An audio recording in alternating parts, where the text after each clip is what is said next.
Hello, beautiful family. How are you doing? Thank you for your love. Thank you for your support. I just can't thank you enough. So, my realistic people, today I want to say the way it is again. Oh, hey, I have a wonderful update. All what we have been crying for, all what people have been saying, someone has come out to hit the nail.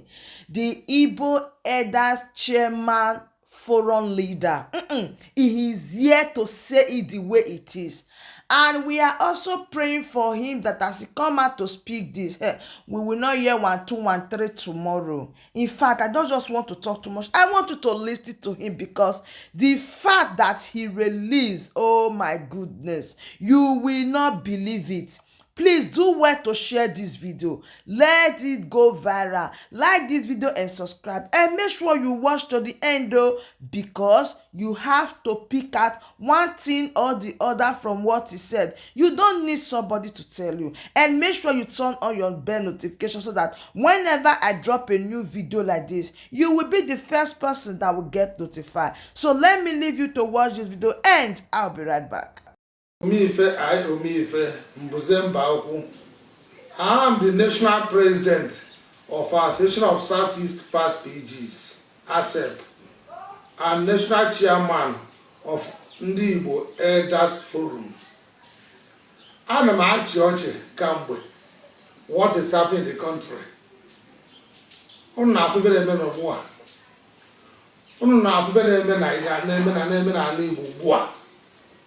Osetigo is crying in public. Okorocha crying and hiding from EFCC. David Umahi crying and blaming his fellow Southeast governors for failing the APC presidential election. Chibaro Kenaman crying and cursing the Igbo. Why all these Igbo governors and politicians are crying and hiding? I'm just laughing. Yes, I am only laughing. This is just the beginning. This is just the beginning. Until the Igbo governors and the politicians confess their sins against us. Until they confess their sins against the Igbos, they will never have peace in their lives. They will never have peace in their life. I've said it before. All the money fight Jaffa and Bute Ole Lendi Igbo. All ya put if I get so get the fan or what. Look at the way they disgrace us at our project.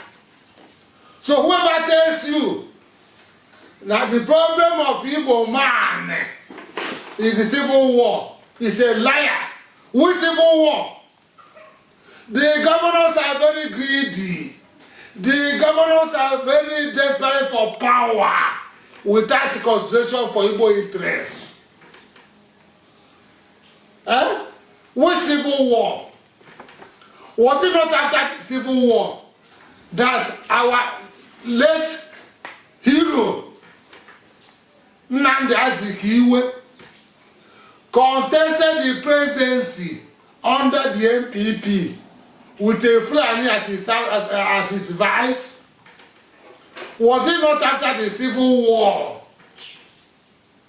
that Aminu Kanu contested the presidency under the PRP with an Igbo man, Osetigo, as his vice? Was it not after the civil war that Alhaji Waziri Ibrahim of GMPP contested the presidency with an Igbo man, Dr. B.U. Zeribe, as his vice president? So, or was it not after the civil war that our own brother, Dr. Lese Ekweme, became the vice president of the Federal Republic of Nigeria? And even Edwin Umezuke became the Speaker, Federal House of Reps. Even during the military junta, military regime. Was it not an Igbo man, Commodore Bitukiwe, that was next to the military president IBB. So whoever that tells you that the problem of Igbo man is the civil war is a liar, a complete liar. These governors and politicians are the problem of the Igbo man. I wonder how these politicians sleep at night after this recent national embarrassment and disgrace of Igbos, a thing that has never happened in Igbo land before. Come to think of it, the Igbos have lost virtually everything. The Igbos have lost the president. The Igbos have lost the vice president.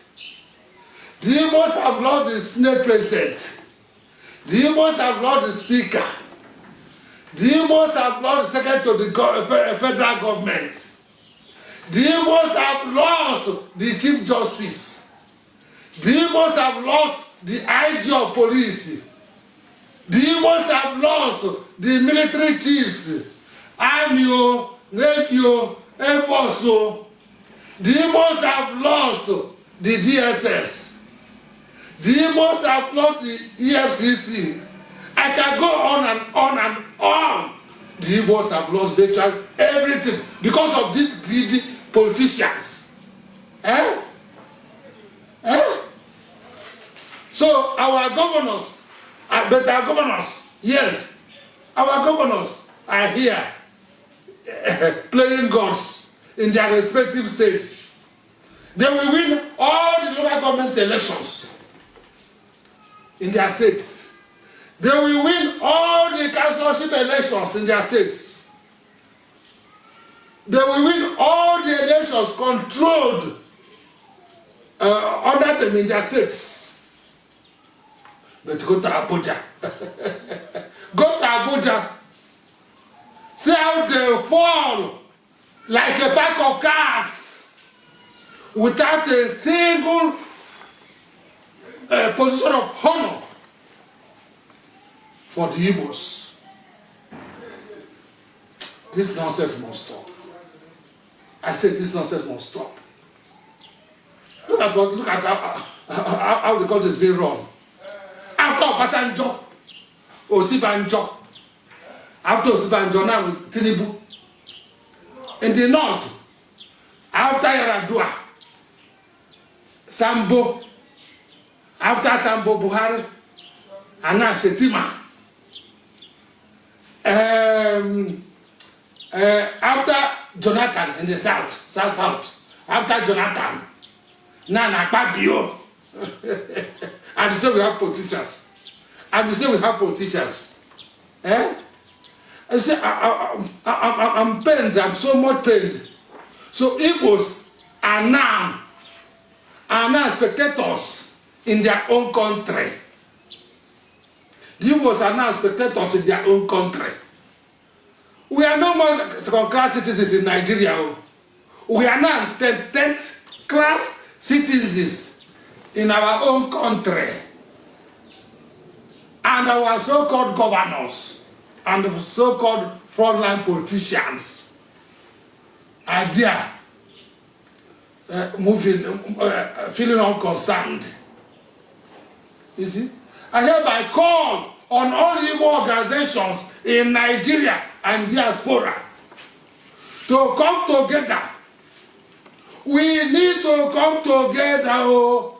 We need to do something, and urgently too, about this dangerous situation, and think of what to do and stop this national embarrassment. But thank God we have database of 4 organizations in Nigeria, Igbo organizations in Nigeria and diaspora. We are contacting them. And I thank God, we started since last 3 years compiling the names of all Igbo saboteurs. and we shall send them all the names of all the Igbo saboteurs to all the Igbo organizations in Nigeria or in our diaspora to publish them in their platforms for global disgrace and documentations.